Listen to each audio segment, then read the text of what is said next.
আসসালামু আলাইকুম ভিউয়ার্স, আশা করি সবাই ভালো আছেন। মাত্র 10 মিনিট ভিডিও দেখলেই 200 টাকা। মাত্র 10 মিনিট ভিডিও দেখলেই 200 টাকা কিভাবে সাশ্রয় হবে এখানে দেখেন। এখানে দেখতে পাচ্ছেন স্যামসং i10 একটি মোবাইল হ্যাং লোগো, অর্থাৎ মোবাইলটায় স্যামসং লেখা এসে দাঁড়িয়ে থাকে, আর কোনো কিছু আসে না। সো এই মোবাইলটাকে কিভাবে আপনারা কোনো টাকা ছাড়া বিনামূল্যে ঠিক করবেন, আমি আপনাদের সেই প্রসেসটা দেখানোর চেষ্টা করব। সো আশা করি পুরোপুরি ভিডিওটি আপনারা কন্টিনিউ করবেন। এখানে দেখেন আমাদের মোবাইলটি চালু হইতেছে, বাট চালু এ পর্যন্ত আসার পরে যেখানে দেখেন স্যাম্পলি লেখা উঠবে, এইভাবেই থাকে। ঠিক আছে, এভাবেই থাকে, কোনো কিছু আর আসে না, কোনো কিছু আসে না। তাহলে কি করবেন? এখন যেটা করবেন, প্রথমে আপনারা ব্যাটারিটা খুলবেন। ব্যাটারিটাকে খুলে আবার পুনরায় ব্যাটারিটাকে আবার লাগাবেন। লাগানোর পরে আপনার ভলিউম প্লাস এবং পাওয়ার বাটন দুইটা একসাথে চেপে ধরে রাখবেন, কিছুক্ষণ চেপে ধরে রাখবেন।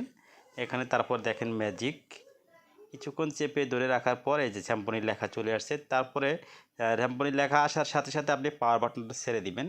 তারপরে আপনার এরকম আসলে ভলিউম বাটনটা ছেড়ে দিবেন। ওকে, ছেড়ে দেওয়ার পর আবার পাওয়ার বাটনটাকে প্রেস করবেন। পাওয়ার বাটনটা প্রেস করার পরে আমাদের এইরকম মেনু চলে আসবে। তা আপনারা কী করবেন, এখানে লেখা আছে রিসেট। ওকে, রিসেট এই অপশনটাকে সিলেক্ট করে আপনারা ভলিউম প্লাস বাটনে ক্লিক করে দিবেন। তারপরে এখানে ডিলিট অল ডাটা, ঠিক আছে, এটা আমরা ভলিউম দিয়ে সিলেক্ট করে আবার ভলিউম প্লাসে চাপ দিলে আমাদের এটা মুছে যাবে, অর্থাৎ ফরম্যাট হতে থাকবে। সেটি পুনরায় ফরম্যাট হবে। এখানে নিচের দিকে লেখা আসছে ফরম্যাটিং ডাটা। ওকে, তো আমাদের যে ডাটাগুলো ছিল মোবাইলে, তো সব ডাটা কিন্তু মুছে যাচ্ছে। ওকে, মুছে যাওয়ার পর এখানে এইরকম চলে আসলে এই যে রিবুট, অর্থাৎ মোবাইলটা রিস্টার্ট দিতে বলতেছে। আপনি volume power button volume plus বাটনটা আবার প্রেস করলে মোবাইলটি রিসেট নেবে।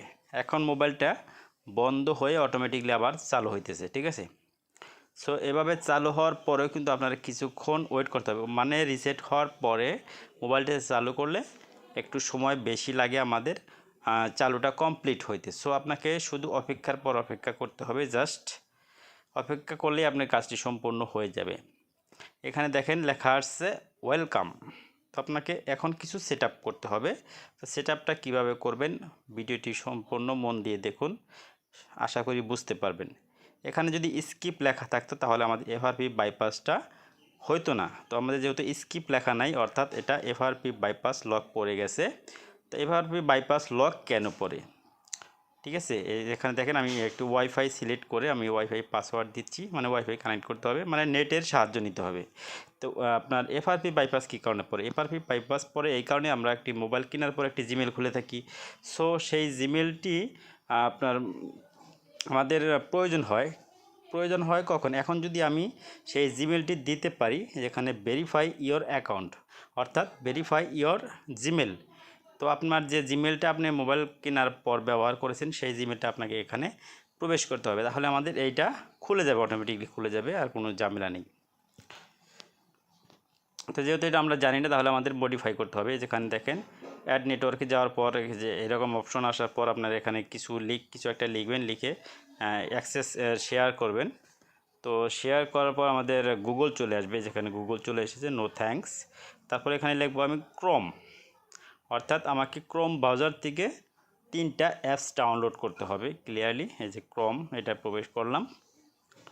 ওকে, এখন আমরা এখানে লিখব, এভাবে দিয়ে লিখব হচ্ছে এফআরপি বাইপাস। ওকে,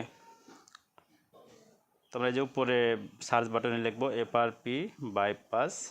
তো আমরা এখানে ক্লিক করে, তো এখানে দেখেন এফআরপি বাইপাস 2023, মানে আপডেট মডেল, এটার মধ্যে আমরা ক্লিক করব। ক্লিক করার পর নিচের দিকে, মানে উপরের দিকে স্ক্রল করব, নিচের দিকে আমাদের সব অ্যাপসগুলো রয়েছে। ওকে, তো এখান থেকে আমরা গুগল অ্যাকাউন্ট ম্যানেজার 6 ভার্সন, ঠিক আছে, 6 ভার্সনে গুগল অ্যাকাউন্ট ম্যানেজার ডাউনলোড করব, আবার এফআরপি বাইপাস ডাউনলোড করব, কুইক শর্টকাট মেকার ডাউনলোড করব। তো আমাদের এগুলা মানে এফআরপি বাইপাসের ক্ষেত্রে কাজে লাগে। তো আমরা এই অ্যাপসগুলোকে ডাউনলোড করে নিই। এখানে দেখেন গুগল অ্যাকাউন্ট ম্যানেজার ভার্সন 6, এটাকে আমরা ডাউনলোড করব। তো ডাউনলোড করার পরে যে আমাদের শর্তগুলোকে দিতে হবে, ডাউনলোড হইতেছে অলরেডি। তারপরে আমরা কি করব, কুইক শর্টকাট মেকার, এটাকে ডাউনলোড করব। ওকে, এটাও ডাউনলোড হয়ে গেল। এই দুইটা ডাউনলোড হওয়ার পর আমাদের একটি করতে হবে, যেটা আপনার এই i10 ক্ষেত্রে কাজে লাগে, মেনু বাটন। তো আমরা মেনু বাটনটাকে ডাউনলোড করে নিব। ব্যাক করে আমরা গুগলে চলে যাব। গুগলে যাওয়ার পর মেনু বাটনটাকে ডাউনলোড করে নিব। মেনু বাটনটাকে ডাউনলোড করে আমরা ইনস্টল করব। ওকে, তো খুবই সিম্পল বিষয়। জাস্ট আপনি দেখা যায় যে এভাবে কষ্ট করে দুই একটা মোবাইল যদি লক খুলতে পারেন, তাহলে পরবর্তীতে আর কোনো মোবাইলের লক খোলার জন্য আপনাকে ঝামেলায় পড়তে হবে।